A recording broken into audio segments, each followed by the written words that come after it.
নমস্কার বন্ধুরা, তন্হির পাকশালাতে সবাইকে স্বাগত। ব্রেড জ্যাম বা পাউরুটি স্লাইসে জ্যাম মাখিয়ে খেতে কিন্তু আমরা বা বাচ্চারা সকলেই ভীষণই পছন্দ করি। তবে একঘেয়ে ব্রেড জ্যাম না খেয়ে আমরা কিন্তু স্বাদ বদলানোর জন্য এই ধরনের রেসিপি বানাতেই পারি। আজকে আমি আপনাদের সঙ্গে শেয়ার করছি ব্রেড জ্যাম রোল আর ব্রেড জ্যাম টোস্টের রেসিপি। তাহলে দেখে নেওয়া যাক আমার আজকের এই ভিডিওটি। ব্রেড জ্যাম রোল বানাবার জন্য নিয়েছি এখানে 5 থেকে 6 পিস স্লাইস ব্রেড। এর সাথে নিয়েছি 2টো ডিম, অল্প একটু mixed fruit jam. Mixed fruit জ্যামের বদলে আপনারা আপনাদের নিজেদের পছন্দসই জ্যাম অবশ্যই ব্যবহার করতে পারেন। স্লাইস ব্রেডের ধারগুলোকে আমি একটা ছুরির সাহায্যে কেটে নেব, তবে তার আগে বেলে একদম পাতলা করে নেব। আগে পাতলা করে বেলে নিয়ে তারপর যদি ধারগুলো কাটা হয় তাহলে ধারগুলো সমানভাবে কাটা হবে।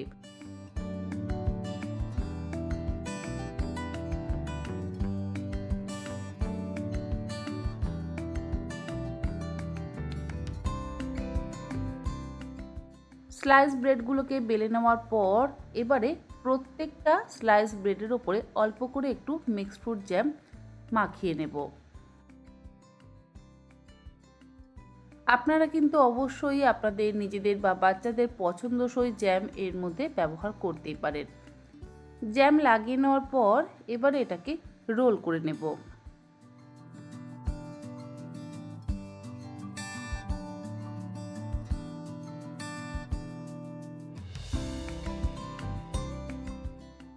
একই রকমভাবে 5টা স্লাইস ব্রেড বেলে নিয়ে অল্প করে জ্যাম মাখিয়ে নিয়ে তারপরে একরকম রোল করে নিয়েছি।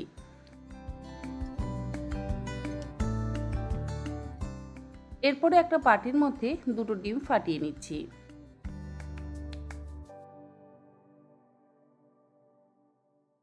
তার মধ্যে দেব 1/4 চা চামচ পরিমাণে দারচিনির গুঁড়ো। এর সাথে দিয়ে দিচ্ছি 1/4 চা চামচ পরিমাণে ভ্যানিলা এসেন্স বা ভ্যানিলা এক্সট্রাক্ট। এই 3টে উপকরণ একসাথে ভালো করে ফেটিয়ে নিতে হবে।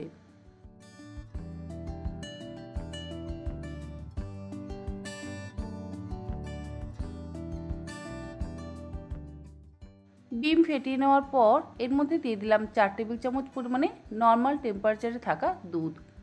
দুধ আর ডিম একসাথে আবারও ফেটিয়ে নিতে হবে।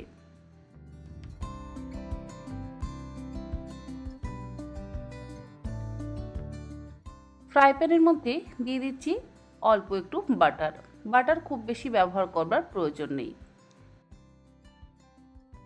ডিম ভালো করে ফেটিয়ে নেওয়ার পর এবারে ব্রেড রোলগুলোকে ডিমের গোলায় ডুবিয়ে দিয়ে টোস্ট করে নেব।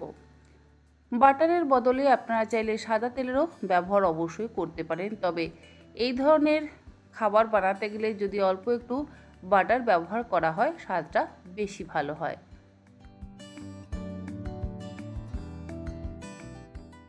আমি এখানে গ্রিল প্যান ব্যবহার করেছি, আপনারা চাইলে নর্মাল তাওয়া বা ফ্রাই প্যানও কিন্তু করতে পারেন। প্রত্যেকটা জ্যাম রোল এই একই রকমভাবে ডিমের ব্যাটারে ডুবিয়ে নিয়ে তারপরে আমরা তাওয়াতে দিয়ে সেঁকে নেব। আর তাওয়াতে দিয়ে সেঁকার সময় কিন্তু অবশ্যই গ্যাসের ফ্লেমটাকে মিডিয়ামে রাখবেন। হাই ফ্লেমে রাখলে কি হবে, পুড়ে যাবে। মিনিট 3-4 সময় ধরে উল্টে পাল্টে জ্যাম ব্রেড রোলগুলোকে আমরা সেঁকে নেব। খুবই সহজ আর খেতে কিন্তু অসম্ভব সুস্বাদু। বিশেষ করে বাচ্চারা ভীষণ পছন্দ করবে। আপনারা চাইলে স্কুলের টিফিনেও দিতে পারেন, আবার চাইলে সকালবেলা ব্রেকফাস্টে বা সন্ধেবেলার জলখাবারেও এইভাবে ব্রেড জ্যাম রোল বানিয়ে সার্ভ করতে পারেন।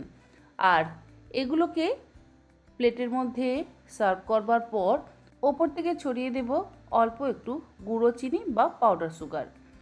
আপনারা চাইলে ম্যাপেল সিরাপও কিন্তু এর ওপরে স্প্রেড করে দিতে পারেন, তাহলে সেটা আরও ভালো লাগবে।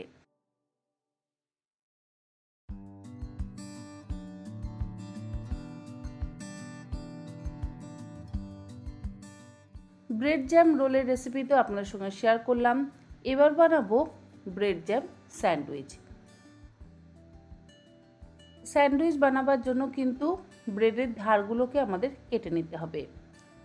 রোল বানাবার জন্য যেরকম আমরা ব্রেডগুলোকে বেলে নিয়েছিলাম, স্যান্ডউইচ বানাবার জন্য বেলে নেওয়ার একেবারেই প্রয়োজন নেই, শুধু ধারগুলোকে কেটে নিলেই যথেষ্ট।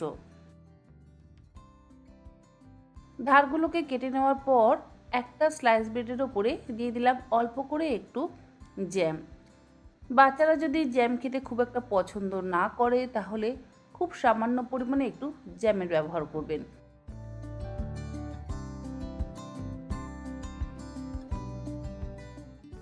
জ্যাম মাখিয়ে নেওয়ার পর ওপর থেকে দিয়ে দিলাম আবারও একটা স্লাইস ব্রেড। ব্রেডের ওপরে দিয়ে দিচ্ছি একটা চিজ স্লাইস দেওয়ার পর এর ওপরে আবারও একটা স্লাইস ব্রেড দিয়ে দেব।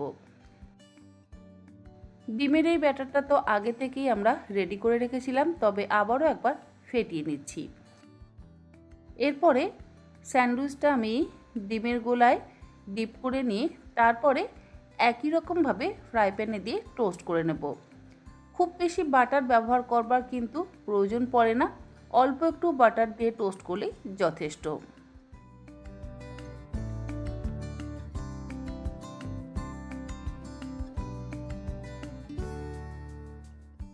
তবে গ্যাসের ফ্লেমটাকে লোতে করে দিয়ে উল্টে পাল্টে চারিদিকটা ভালো করে সেঁকে নিতে হবে, যাতে কোনো ডিমের কাঁচা ভাব না থেকে যায়।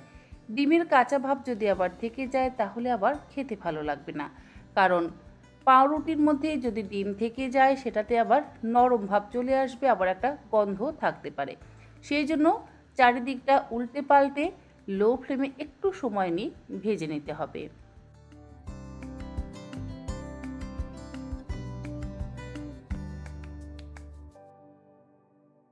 আমাদের ব্রেড জ্যাম ফ্রেঞ্চ টোস্ট কিন্তু একদম তৈরি।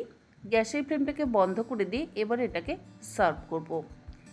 সার্ভ করবার পর ওপর থেকে আবারও স্প্রিঙ্কেল করে দিচ্ছি সামান্য পরিমাণে একটু পাউডার সুগার বা গুঁড়ো চিনি। গুঁড়ো চিনি দিলে স্বাদটা আরও বেশি ভালো লাগে। আর গুঁড়ো চিনি যদি দিতে না চান আপনারা গুঁড়ো চিনি ছাড়াই কিন্তু খেতে পারেন। আর যদি ম্যাপেল সিরাপ থাকে তাহলে ওপর থেকে ম্যাপেল সিরাপও একটু স্প্রেড করে দিতে পারেন, বা মধুও ওপর থেকে স্প্রেড করে দিতে পারেন। আশা করি আমার আজকের এই দুটি রেসিপি আপনাদের ভালো লাগলে আপনারা অবশ্যই বাচ্চাদের এইভাবে বানিয়ে দিতে পারেন, নিজেরাও বানিয়ে খেতে পারেন। আজ তাহলে এই পর্যন্ত, আবার হাজির হয়ে যাব অন্যদিন অন্য কোনো রেসিপি নিয়ে। ভালো থাকবেন, সুস্থ থাকবেন, ধন্যবাদ।